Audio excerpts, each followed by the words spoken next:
Hi, I'm Anthony Fosicek with OhioDaily blog, and we're here today with Ohio Secretary of State Jennifer Brunner. Welcome. Hi. Thank you. Thank you. I wanted to talk a little bit about, obviously, the U.S. Senate run and some of the work you've done over the last 2 years as Secretary of State. You've been Secretary of State for 2 years, a common pleas judge for 6 before that. Almost 5. Almost 5, okay. As you went through the steps to make this decision to run for the U.S. Senate, you probably found yourself asking what all candidates should be asking themselves before they make this step, and it really comes down to, what business do I have running for this job, the most exclusive club in the world, being one of the 100 United States senators. It's got to be a complicated process. It's got to be difficult to feel that you are good enough to be in that role. I mean, what steps did you take to go through that process, and how did you make the decision to run? I know that there's a series of analyses that you have to do. You have to look at whether you're willing to make the sacrifices personally, if your family's willing to go through it. Then the professional analysis, is this the kind of work that you want to do? And do you think you can do it well? And do you think, because I really do value public service, do you think that this is the best place for you to be of public service? And then there's the political analysis. So you say, well, am I a viable candidate? Can I raise the money? And can I get the party support that I need? And those questions, you have to do sort of almost a due diligence process. And you have to think, well, am I willing to live my life in 2 places? Am I willing to travel a lot? Those are fine. And am I willing to put my family under public scrutiny? And am I willing to kill myself to make sure I still do a good job as Secretary of State while I run for what essentially becomes a national race? And by kill myself, I mean lose a lot of sleep and work really hard. So I was able to reach the answer, yes. And sometimes you reach the answer when you start walking in that direction. And when you start walking the pathway, you determine whether or not things seem to be going in such a way that this is the way you should be walking. And so far, the doors keep opening. The party support issue is one that probably was one of the tougher issues, because I knew that I would face the prospect that perhaps the governor would not support me, but would support his lieutenant governor candidate, who at the time had not made up his mind. And I also knew that the inside politics of it, that some people wouldn't be happy because of the Secretary of State being on the apportionment board. And then there are some who looked at it and said, well, at least you could be there for 8 years. We've liked the job that you've done, and we hate to see you leave this soon. But I could respond to that by saying, if I look at where I was 4 years ago, the party had very little infrastructure. The party has a much stronger infrastructure now. And then I think I looked at the fact that it had been 13 or 14 years between when Mary Ellen Withrow left office and when I took office. And I'm only the 3rd Democrat woman to hold an executive office in the history of the state. And if I move to the Senate race, I might actually make room for another woman to move into that spot. Maybe that'll be the right time for a woman, maybe it won't. But that we could actually come out of this with a twofer. And now with what we've seen happen with the economy, our federal government is going to be more intimately affecting individuals' daily lives more than it ever has. And I think that's where I need to be.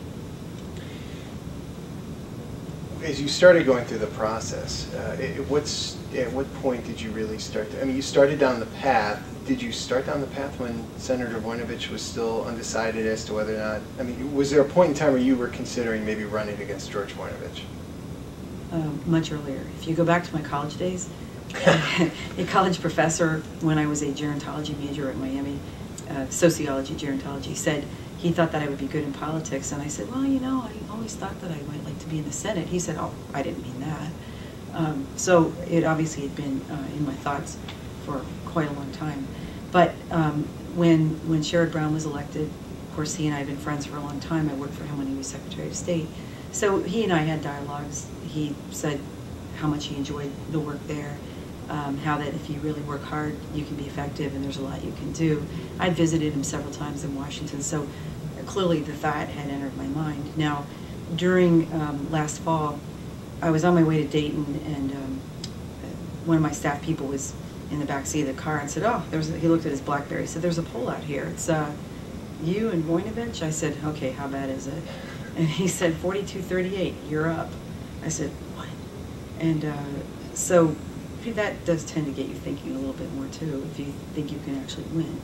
And that's part of what went into it, because the fact that there's never been a woman who's been elected to the Senate from Ohio before, and if I really would have a chance of winning this, I look at the fact that there are girls and young women who, the best way you can attest to them that they can do this is if they see someone in that position. And there hasn't been a woman who's been elected Secretary of State before me.